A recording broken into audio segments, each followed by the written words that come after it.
All right. So you read your precept. It's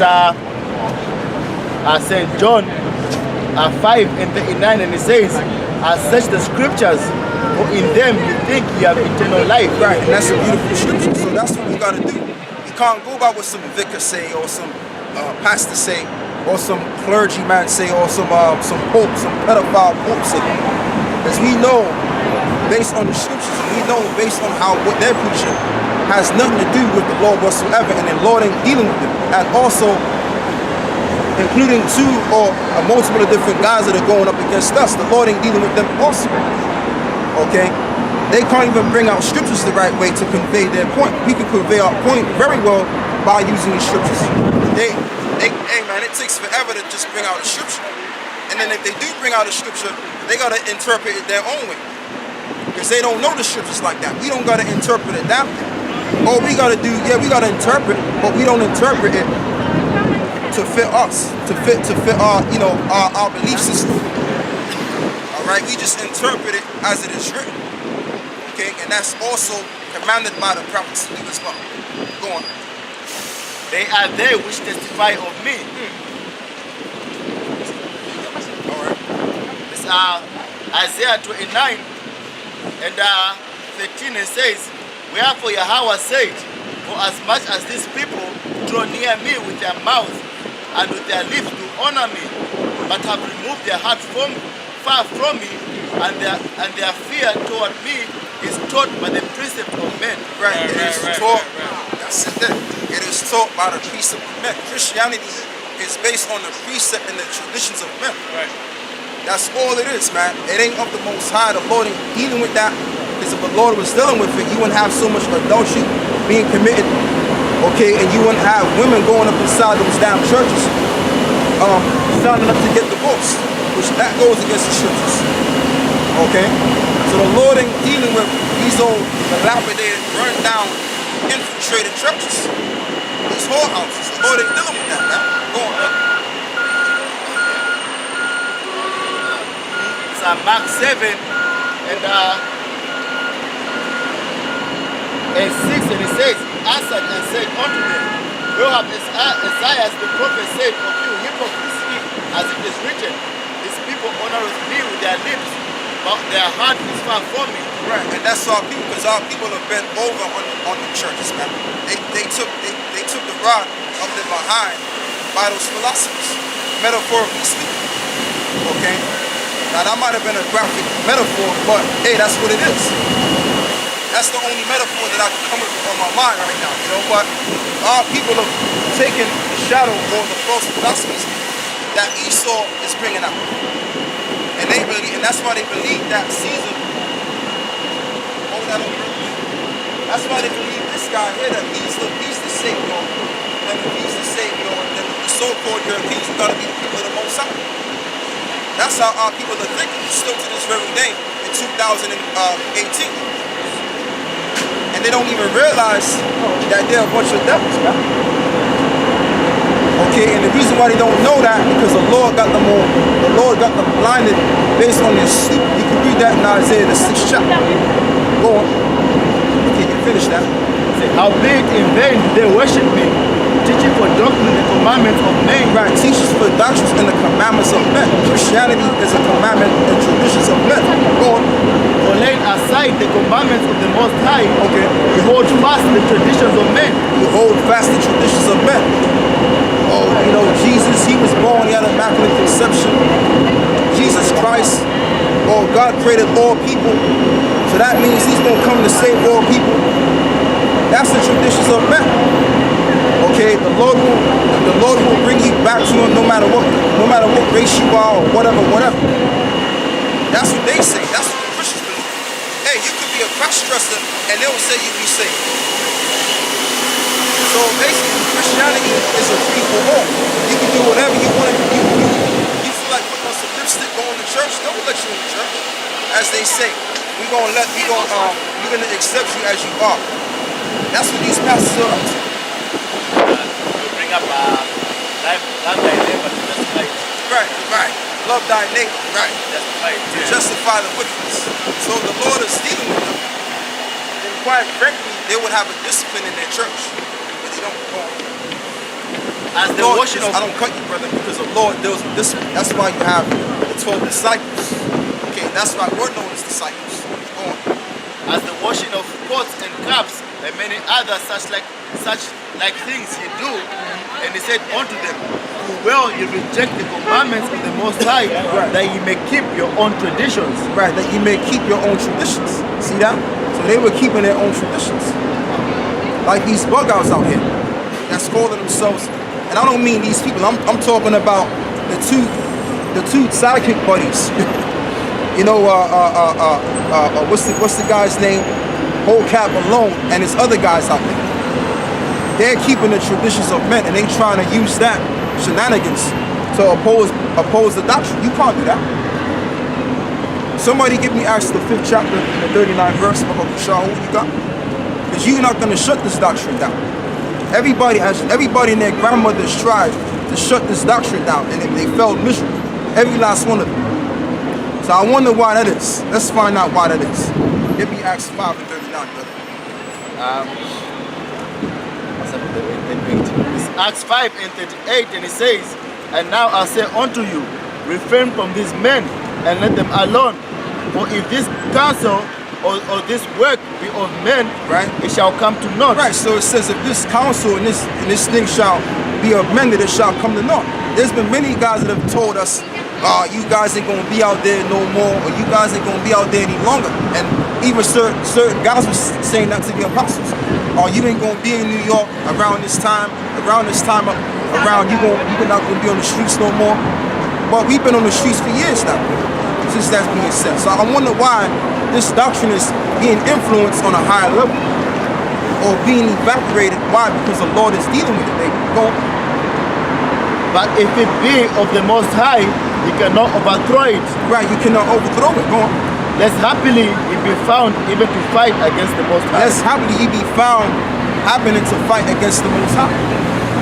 So when you come up against this doctrine or this word, you're going up against the supreme power, the infinite power, baby. That's all you're doing. You ain't putting the scratch on us. Hey, you dealing with the supreme power, because the Lord has his influences or his presence or his spirit on us. Okay? Give me the scripture where it says you got a precept, right? Yeah. You have it. Okay, give me the one where it says the word of this gospel shall be taught in his word. And should end.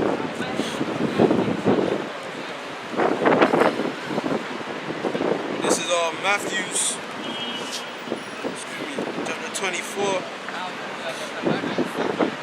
verse 14. And this gospel of the kingdom shall be preached in all the world. There you go. It says this gospel of the kingdom. So is Christianity the gospel of the kingdom? Because Christianity has been taught for years. And basically, during the times, as long as we can remember, Christianity has been taught forever and no end has ever came. There was no time that we were near the end. But if you notice, if you look around the world today, the world is about to be destroyed, man, economically and literally by the nuclear war, which we're getting real close to that. But if you notice, as we're getting close to the ending of this empire, this revival of ancient Rome, this word of this gospel is being taught all around the world throughout the internet, and it's getting out there heavy. It's being pushed heavy. Brothers are doing videos every so often. Okay, and even regular John and James even know about the Israelites now. Okay, this doctrine has gotten out so bad that even celebrities know about it. Football players know about it. Okay, basketball players know about it. Who else know about it? You even got rap stars that know about the Hebrew Israelites. Everybody knows about this thing. So that further validates that we are at the end of this thing. And that further validates that this truth has been gotten out to in the entire world. Okay, go on. It's at Romans 10. Finish. Shall be preached in all the world for a witness unto all nations. Right, a witness unto all nations. Why is it going to be a witness unto all nations? Because you got our people amongst all the nations. E and J and his butt buddy will say, well, the reason why that's written is because it's literally for all the nations. No, it ain't. And we can cut that right now. Promise you that cuts that, brother. we know the scripture where it says that we shall be amongst them.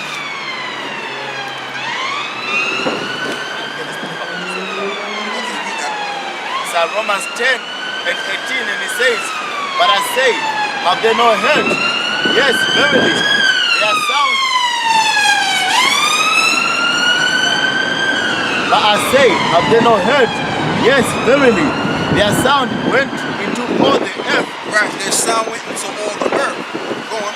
and their words unto the end of the world. Unto the end of the world. And that happened by the internet. That's why one of the Rockefellers said that the worst thing that we could have ever brought was the internet. Why? Because this truth is being brought out heavy on how we're the real Jews. And them individuals over there in Israeli land are not the real Jews. Okay? It's all coming out now. Because when they brought out the internet, they were so excited and happy that they brought this thing out. But now it's like, this is the worst thing. Because the truth is getting out. That's what it is. Okay. Right. Oh, I'll tell you what, brother. You hold the camera down and he can, he's got it. And Nicole, you can read it. Yeah. Isaiah 52, verse 10. Uh-huh. Yahweh hath made bare his holy arm in the eyes of all the nations and all the ends of the earth. Yeah, read that verse. Isaiah 52, verse 10. Yahweh hath made bare his holy arm in the eyes of all the nations and all the ends of the earth. Read that again. I was slack. Read that again. The prophet Isaiah 52, verse 10. Yeah, the bar. Make sure you stand right there. Move over. Yeah, that's it right there. Yahweh hath made bare his holy arm Right? in the eyes of all the nations, Yeah. and all the ends of the earth shall see the salvation Right. of our power. Yeah, that's talking about when the Lord comes back. When the Lord comes back, he's gonna do two things. He's gonna do destruction and he's gonna do salvation to save his people. And it's gonna be well known that we are the people of the Most High. And everybody's gonna know that the strength and the power based on the power behind the destruction from the Lord, people are gonna fear the Lord, man. Okay, and all of that shenanigans out there, such as Christianity, that shit is gonna be out the fucking window. Okay, and this gospel that we bringing about, which is the pure gospel, which is for the Israelites, okay, it's gonna be overshadowing the whole entire planet. And everybody's gonna know about the name of the Lord, man, because we're gonna show them the name of the Lord. Okay, and that's the whole thing about that, baby. So what we're gonna do is I think I sit on that. So what we're gonna do is I'm gonna read furthermore on this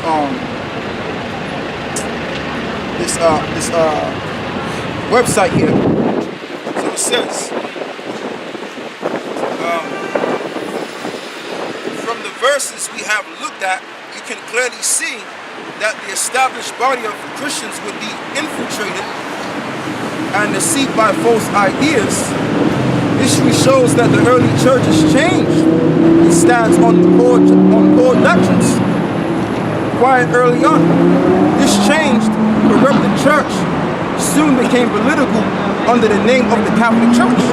Somebody get me Malachi 26 again. I want you to get that again, and then get me Hebrews 13 again. Whoever gets it, don't matter. Because what I should have did is brought that scripture out at the right time. You know, but I didn't. But we're gonna bring the scripture out again. Go on. Prophet Malachi chapter 3, verse 6. For I am Yahweh, I change not. Right, so the scripture says, I am God, I change not. That's what the scripture says. So how come we say Yahweh, because that's the Most High's name.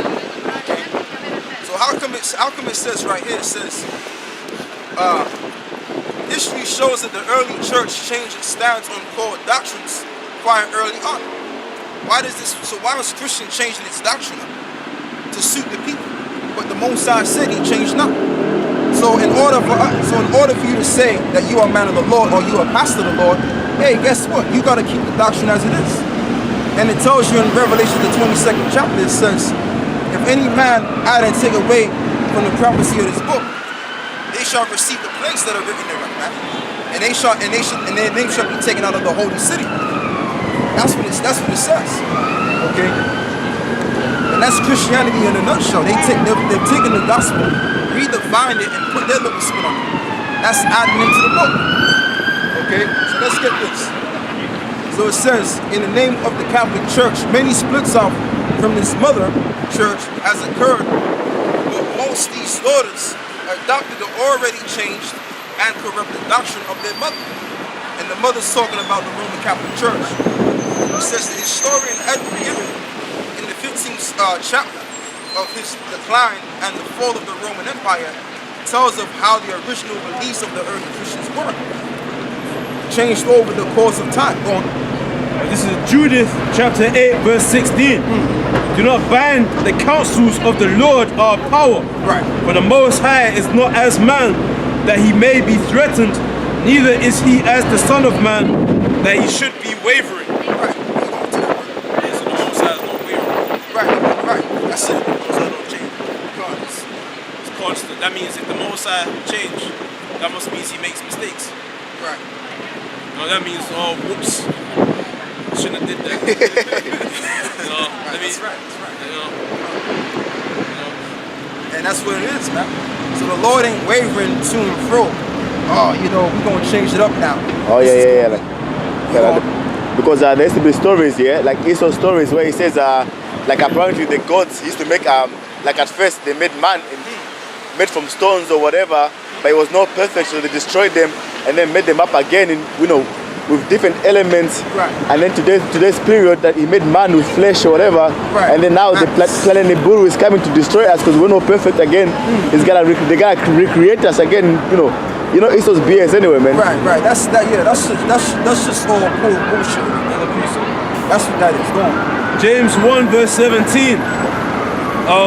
Every good gift and every perfect gift is from above and cometh down from the Father of lights. Right, coming down from the Father of lights. Go on. With whom is no variableness. Right, with whom is no variableness. Neither shall. I don't cut you. Which the word variable needs to change. The Lord don't change again. The Lord is the same. So when you have a bunch of Christians telling you, well, times have changed and everything's now different, so you can't judge people now, you gotta go with what it is. Hey, that's why the Lord is gonna destroy the society. By bringing out this nuclear war. Why you think World War III is getting ready to happen? Because you got a bunch of bozos out there talking that talk about, you just gotta accept people and don't be prejudiced and this and that and the third. When we're supposed to be prejudiced. Hey, you're prejudiced on what you put up. Okay? And you know what? You better be prejudiced because you don't want to wind up dealing with the wrong people. Okay, if you're trying to accomplish something in life and you're dealing with the wrong people, then that's just you being a dumbass. Okay? Because the people that I deal with are these brothers right here. I don't deal with nobody else rather than these guys here. Because they're on my level. I'm not going to deal with somebody that's outside of what I'm trying to do. Because that's just bullshit right there. I don't do that, all right? That don't make no sense. So the whole ideology, you got to accept everybody and equality, that don't even make sense. You got people that are short, people that are taller than others. You got people that are smarter and stupid than others. So that whole ideology of equality don't even make no sense. That's just a philosophy just to pacify the people and to keep them down in their stupid. That's all that is. Okay? And that's what that bullshit ass Christian teaches too. Go on, brother. You got something, right? Yeah. Hebrews chapter 13, verse 8. Yahweh Shai Mashiach, the same yesterday and today and forever. Right. So the Lord don't change. The Lord ain't changing a damn thing, man. And if the Lord wants to change certain things, he can. But guess what? You would have to follow the changes of the Most High. We're not to follow the changes of what man does. Go on, brother. I'll go here. Okay, go. Verse 9. Be not carried about with diverse and strange doctrine. Right, and that's a diverse doctrine because the thing with Christianity, now, like I said before, Christianity does deal with the gospel to a certain degree, but then it diverses into their own ideology. And also, they go under the philosophies of the Roman Catholic system. Like the hell, burning in hellfire forever and ever. That's Roman Catholic philosophy. Okay, and that even goes back to the Greeks too. And the whole virgin birth bullshit concept. That's not even scripture. Go on. For it is a good thing that the heart be established with grace. Right. It is a good thing. Read that verse again. And it be a good thing that the heart be established with grace. Right. It is a good thing that the heart be established with grace. All right. And when you check out Christianity, okay, if you're a man that's in that Christian church, if you notice, the Christian church breeds effeminate, soft men, where their women can smack them upside the head and don't set them discipline. That's what that does, man. But see, when you come back to the pure gospel as it is written, okay, you stand up right and you're able to stand up more perfect. Okay, that's why we're becoming more perfect every day through the scriptures. Go on. Not Proverbs- with meats. Right. You dropped that. You're done with that. Yeah, you're going. Proverbs 24, verse 20, verse 21, my son, fear thou the Lord and the king, and meddle not with them that are given to change. Yeah, I was thinking about that scripture. Read that again. My son, fear thou the Lord and the king, and meddle not with them that are given to change. Right, meddle not with them that are given the change. Christianity changed up every time in the century. Okay, and that's what went down. And you got these jackasses, EJ and Old Cap Malone and his butt buddy with James White, the Edomite. They're using that bullshit as doctrine to try and debunk what we're saying. You can't debunk the truth, baby. See, one thing about the truth, you can conceal it, you can hide it, but it's always going to remain there. Just like how you can't destroy the air that you breathe. Okay? So that's the whole thing, man. It's just, you've already, hey man, you're playing a losing battle. Alright? That's what you guys are doing. You guys out there playing a losing battle, man. You're not going to win this. Okay? So, I think what I'm going to do is I'm going to continue on with this website here. It says the ancient, so it says the historical Edward Gibbon in the 15th chapter, his decline and the fall of the Roman Empire tells of how the original beliefs of the early Christians were changed over the course of time. He writes the following: the ancient and popular doctrine of the millennium was intimately connected with the second coming of the Lord. Okay, now he's talking about the disciples and what they believe. Okay, and Yahushua says a joyful Sabbath of the 1,000 years when Yahushua with the triumphant band of the saints and the elect who had escaped death or who had revived would reign upon the earth. So that was being taught back 2,000 years ago. Okay, and even back 2,000 years ago, which the apostles brought it out, okay, you had another doctrine that was likened unto Christianity. You had the doctrine of Christmas Serapis. Okay, and basically they believed in something that was likened unto Christianity. I have to go, do my research, my due diligence on that.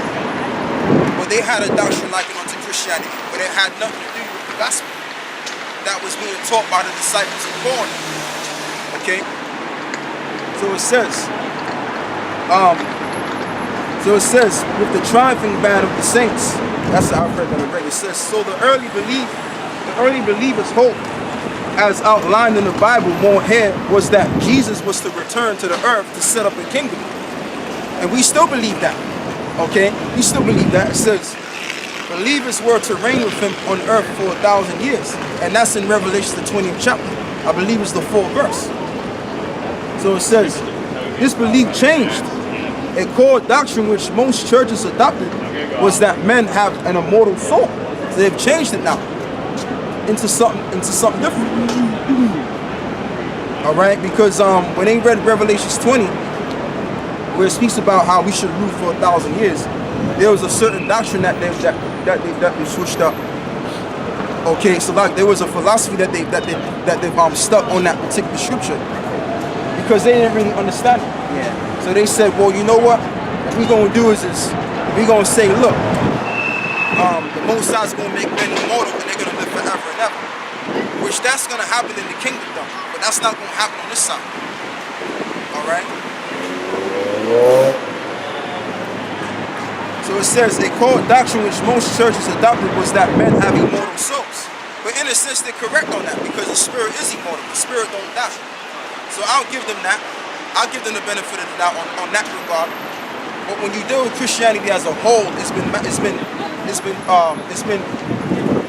wrapped up by the Nicene Council, redefined, and then they've switched up through a course of time and brought in their own doctrines to it.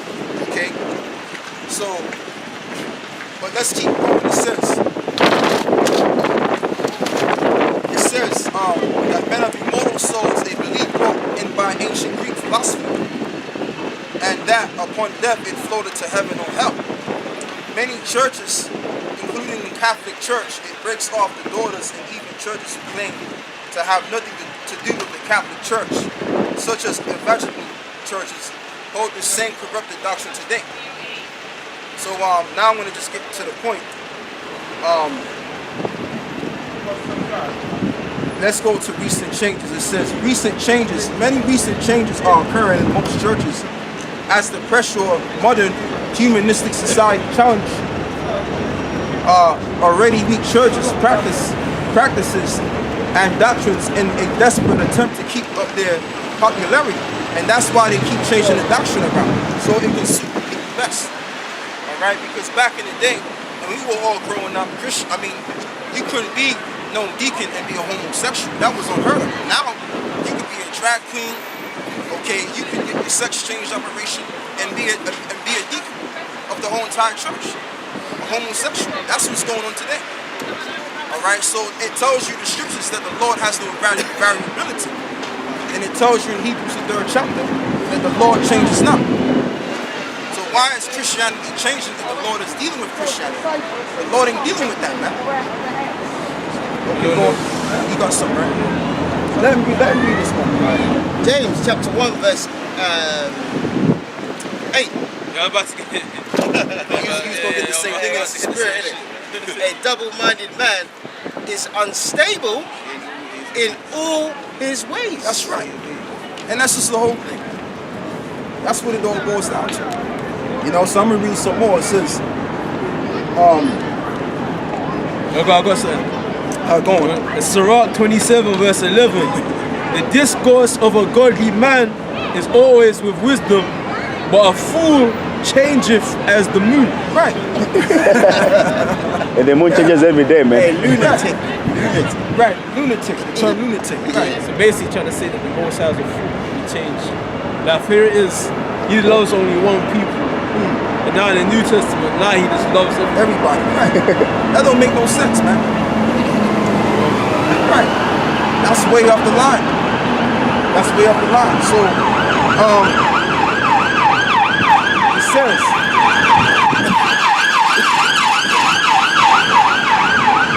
you ain't gotta say sorry, man. Stop. Sorry, man. You gotta say sorry. I ain't that bad. Got that.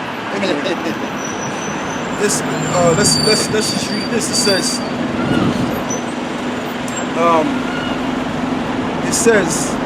here we are. It says, in a desperate attempt to keep up their popularity, churches adopt these ideas. There are a few doctrines which have recently been changed in many churches, such as the authority of the Bible, the Holy Spirit, divorce, adultery, cohabitation, and homosexuality, and women least amongst many more. So that's what we have today. We even got deacons of the women, which that goes against the scriptures. The scriptures tells you. Even Paul said, look, right? Paul said what Paul say, man. He said, right, I suffer not a woman to teach. But you got in Christianity, they have women deacons and stuff like that. So that shows you the difference between what the pure gospel says and what the ideology of Christianity is saying. It's totally two different things. Okay, so now what one has to do, such as you guys out there, you individuals over there that's trying to negate what we're saying, you see, you can't negate the truth. We're bringing about something that is pure, which is the gospel. Okay, and you guys are dealing with something that has been changed for a course of time, and also to add the icing on the friggin' cake, you're dealing with something that was manufactured by the Nicene Council around the 4th century AD. Go on. Psalms 147, verse 19. He shows his word unto Jacob, Right. his statutes and his judgments Go on. unto Israel. Right. He have not dealt so with any nation. Right. He have not dealt so with any nation.